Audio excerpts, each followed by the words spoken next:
Good morning, class. In the last class of your mathematics, we were studying the chapter 5 data handling, and in which we have completed the exercise 5.1, and जिसमें मैंने आपको कुछ questions समझाए भी थे and कुछ questions के solutions मैंने आपको प्रोवाइड कर दिए थे. So today we are going to start our new exercise, that is exercise 5.2. ठीक है, इसमें हमको पाई चार्ट के बारे में स्टडी करना है.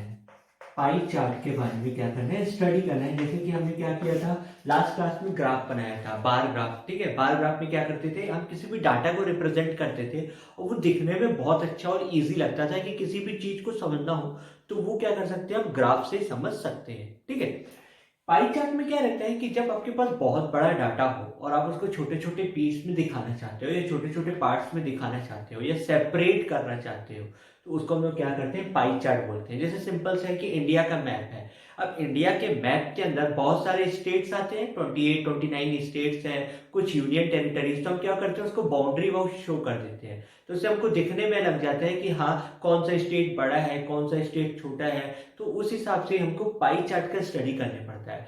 तो let us take an simple example, and from that we will understand how the pie chart we have to study and how it is being prepared. Okay, just suppose कि आपके class में मान लो 40 students हैं. ठीक है, and आपके school में 4 sports खिलाए जाते हैं. जैसे 5 स्पोर्ट्स मान लो, क्रिकेट है, ठीक है, सेकंड है खो खो, थर्ड है बैडमिंटन, फोर्थ है football,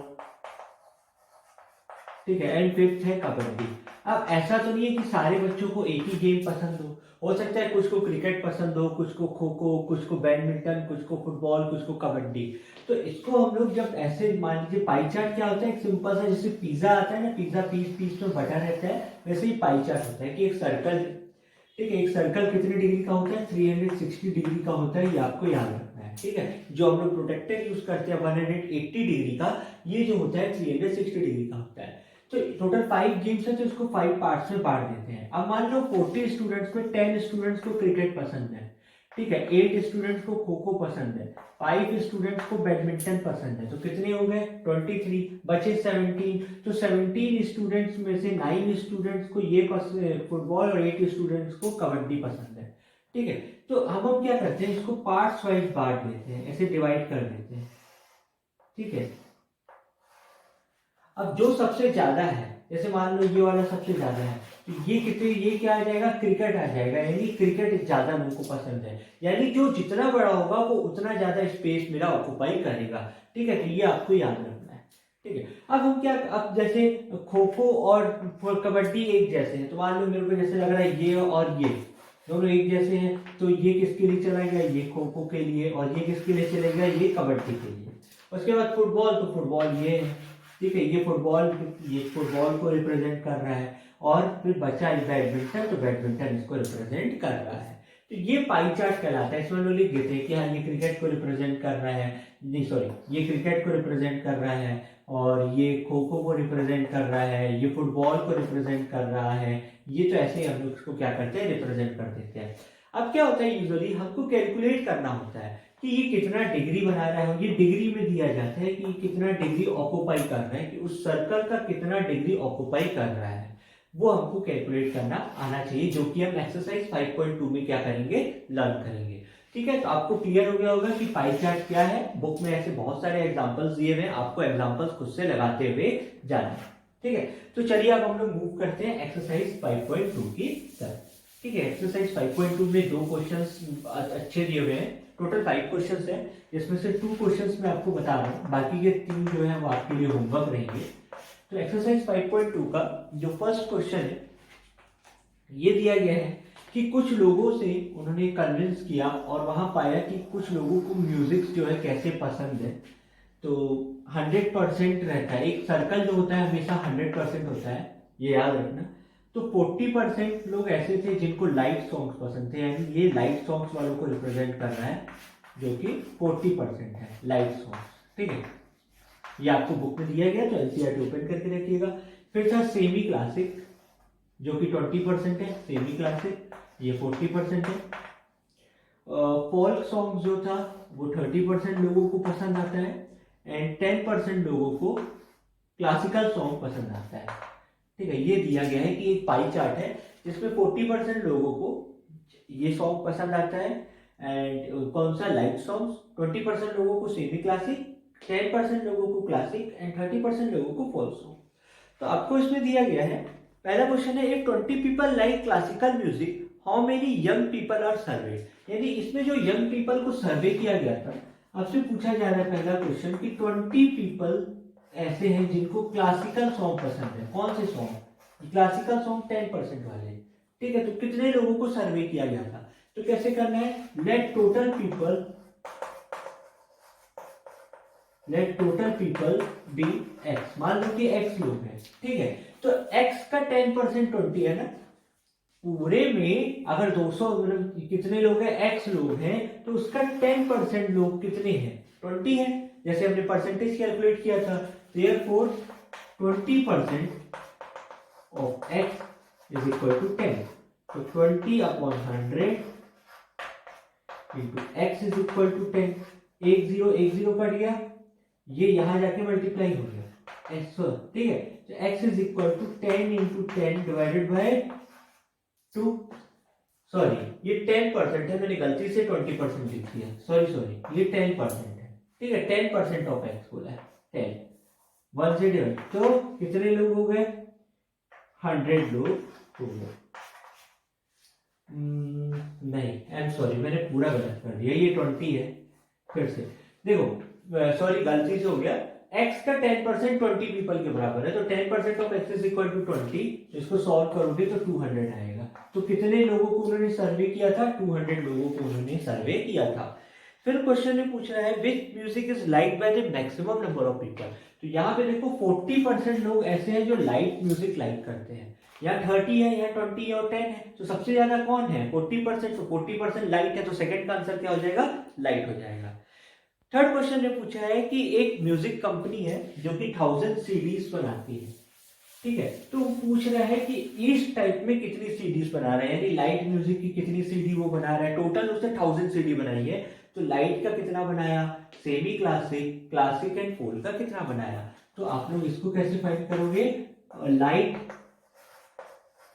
music CDs is equal to 40% of 1000, क्योंकि टोटल 1000 सीडी बना रहा है, तो 40% ऑफ 1000 यानी 40/100 इंटू 1000, 1212 कितना हो गया, 400। यानी 400 कौन सी म्यूजिक बना रहा है, वो लाइट वाली म्यूजिक बना रहा है। तो ऐसे ही आपको बाकी फाइंड करना है, 20% ऑफ 1000, 10% ऑफ 1000 और 30% ऑफ 1000। तो ऐसे ही आपका इसमें एग्जांपल 1 दिया गया है, जो आपको ऐसे ही सॉल्व करना है। एग्जांपल 1 में भी उसने ऐसे ही बताया है। तो ये इजी है आप लोगों के लिए, कोई इशू नहीं होगा। तो चलिए अब हम मूव करते हैं क्वेश्चन नंबर 2 की तरफ, कि क्वेश्चन नंबर 2 में कैसा है, ठीक है। क्वेश्चन नंबर 2 में बोल रहा है कि 360 पीपल से पूछा गया कि उनको कौन कौन सा वेदर पसंद आता है, ठीक है। टोटल कितने पीपल से पूछा गया, 360 पीपल से पूछा गया कि उनको कौन कौन सा वेदर पसंद आता है। तो जिसमें से कुछ ने कहा कि समर,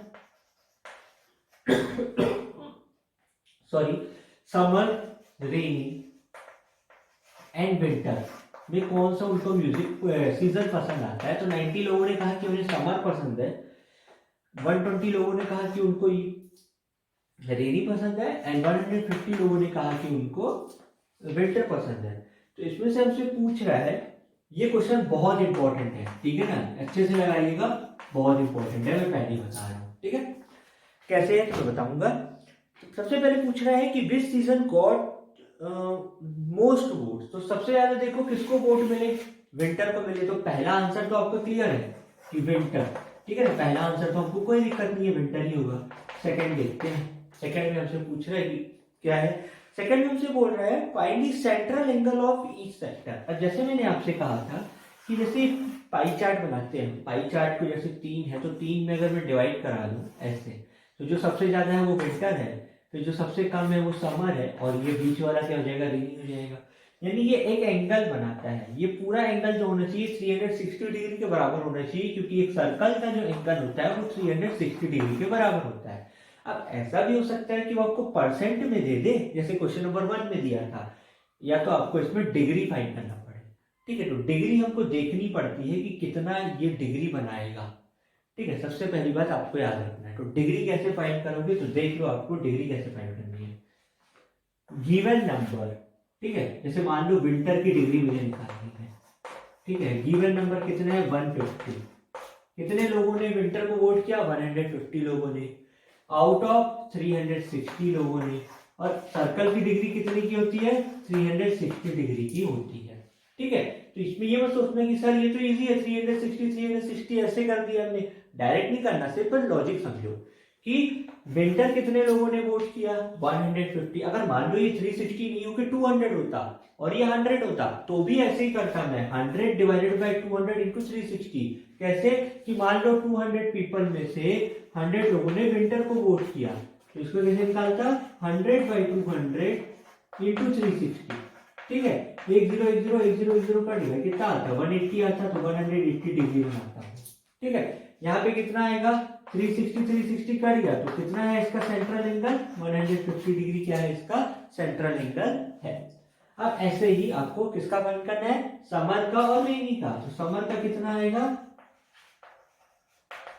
90 बाई 360 इंटू 360 डिग्री। ये डिग्री में रिप्रेजेंट करना है, याद रखना ये डिग्री है, तो 90 डिग्री आएगा। और ऐसे ही अगर मैं रेनी का फाइंड करूं तो 120 डिग्री आएगा, ऑब्वियस सी बात है। और देखो तीनों का सम भी 360 के बराबर आना चाहिए, तो करके देखो 270 आता है, 150 प्लस 120 और प्लस 90 करूंगा तो कितना आएगा, 360 आता है। तो ये पूरा का पूरा कितना आ गया, 360। तो थर्ड क्वेश्चन में आपसे क्या पूछ रहा है, बोल रहा है पाई चार्ट बनाओ। तो ऐसे ही एक पाई चार्ट बनाना। ठीक है, यहाँ पे लिख देना 150 डिग्री, 120 डिग्री एंड 90 डिग्री। ठीक है, तो ये क्या हो जाएगा, ये समर। अब ये गलत हो जाता, कैसे गलत होता तो मैं बता देता हूँ कैसे गलत हो जाएगा। क्योंकि 90 डिग्री बना रहा हूँ, ये एक सर्कल थर्ड वाले का है। ठीक है, सेकंड वाला तो मैंने बता दिया, ये एक सर्कल ये जैसे जाता और एक ये ऐसे जाता। ठीक है, तो ये 120 डिग्री, ये 90 डिग्री और ये 150 डिग्री। और यहाँ पे नाम भी लिख देना, विंटर, समर और रेनी।